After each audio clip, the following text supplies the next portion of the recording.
ଆଜିର କୋହଭରା ସ୍ମୃତି ସଭାରେ ଉପସ୍ଥିତ ଥିବା ମୋର ପଞ୍ଚାଶୀନ ବଡ଼ ଭାଇ ଡମ୍ବରୁ ଭାଇ, ମଞ୍ଚକୁ ପରିଚାଳନା କରୁଥିବା ସାଥୀ ଅଭିମନ୍ୟୁ ଦାସ, ଉପସ୍ଥିତ ଥିବା ମୋର ବଡ଼ ଭାଇ ନିତ୍ୟାନନ୍ଦ ଭାଇ ଏବଂ ଆମର ସାମ୍ବାଦିକ ଭାଇ ମୁଲୁ ଭାଇ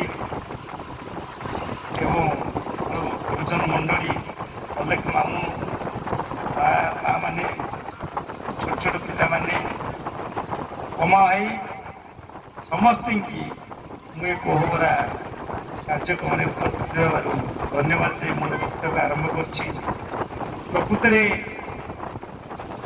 ଆଜି ଆମ ଘରର ଆଲୁଅ ଲିଭି ଯାଇଛି କହିଲେ ଅତ୍ୟୁକ୍ତି ହେବ ନାହିଁ।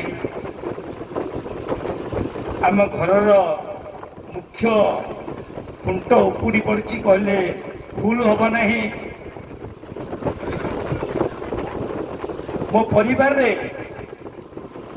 ଯେ ସଦାସର୍ବଦା ସମସ୍ତଙ୍କର ଦୁଃଖ ସୁଖ ଭଲ ମନ୍ଦ ବୁଝୁଥିଲେ ସେ ଆଉ ନାହାନ୍ତି।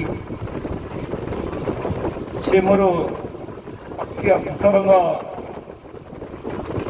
ପ୍ରିୟ ଦାଦା ପୁରୁଷୋତ୍ତମ ସାହୁ,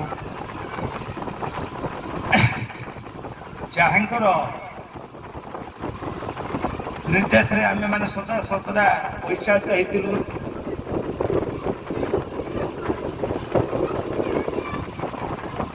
ବାପା ମା ଚାଲି ଯାଇଥିଲେ, ଯେଉଁଭଳି କଷ୍ଟ ଅନୁଭବ କରିଥିଲି,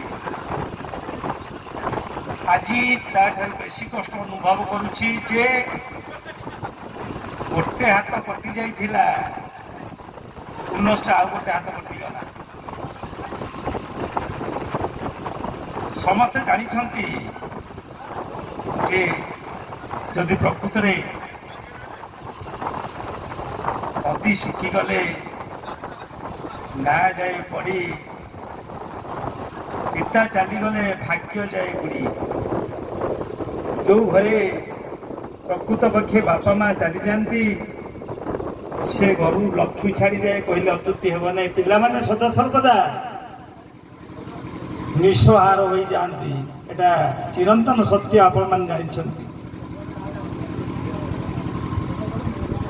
ବର୍ତ୍ତମାନ ଅନୁରୋଧ କରୁଛି ମୋର ସାନ ଭାଇ ଶ୍ରଦ୍ଧେୟ ଶେଷଦେବ ମହାପାତ୍ରକୁ ସେ ମଞ୍ଚାସୀନ ହେବା ପାଇଁ।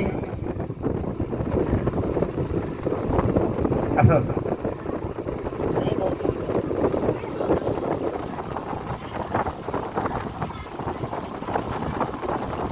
ଏବଂ ତାଙ୍କୁ ବସୁ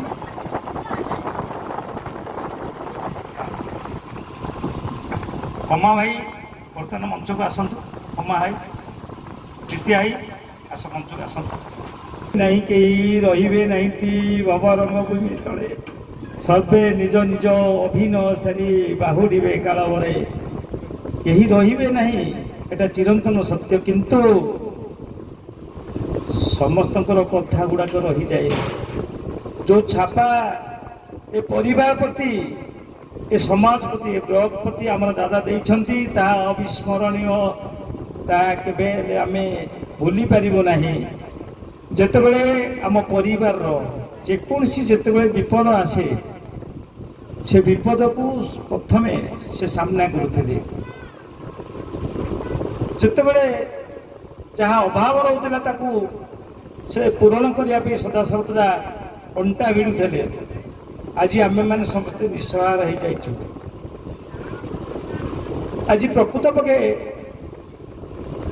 କହିବାକୁ ଗଲେ ମଣିଷ ସମସ୍ତେ ଜନ୍ମ ହେଇଛେ, ମରିବା ଚିରନ୍ତନ ସତ୍ୟ, କିନ୍ତୁ ମଣିଷ ପୁଣିଆ ସମସ୍ତଙ୍କ ପାଖେ ରହିବା ନିହାତି ଆବଶ୍ୟକ, ସେଇଟା ଆମ ପାଖରେ ନାହିଁ।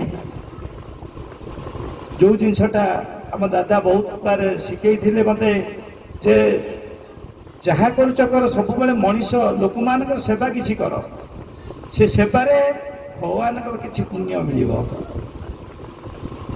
ଏସବୁ ତାଙ୍କଠୁ ଆମେ ଶିଖିଛୁ।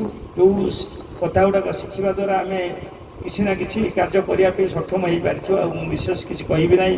ଏ ଗରମରେ ଆପଣମାନେ ସମସ୍ତେ ଆମମାନଙ୍କୁ ଏ ସହଯୋଗ କରିଥିବାରୁ ଆପଣମାନେ ସମସ୍ତଙ୍କୁ ଅଶେଷ ଅଶେଷ ଧନ୍ୟବାଦ ଏ ପରିବାର ତରଫରୁ ଦେଇ ମୁଁ ମୋର ବକ୍ତବ୍ୟ ଶେଷ କରୁଛି।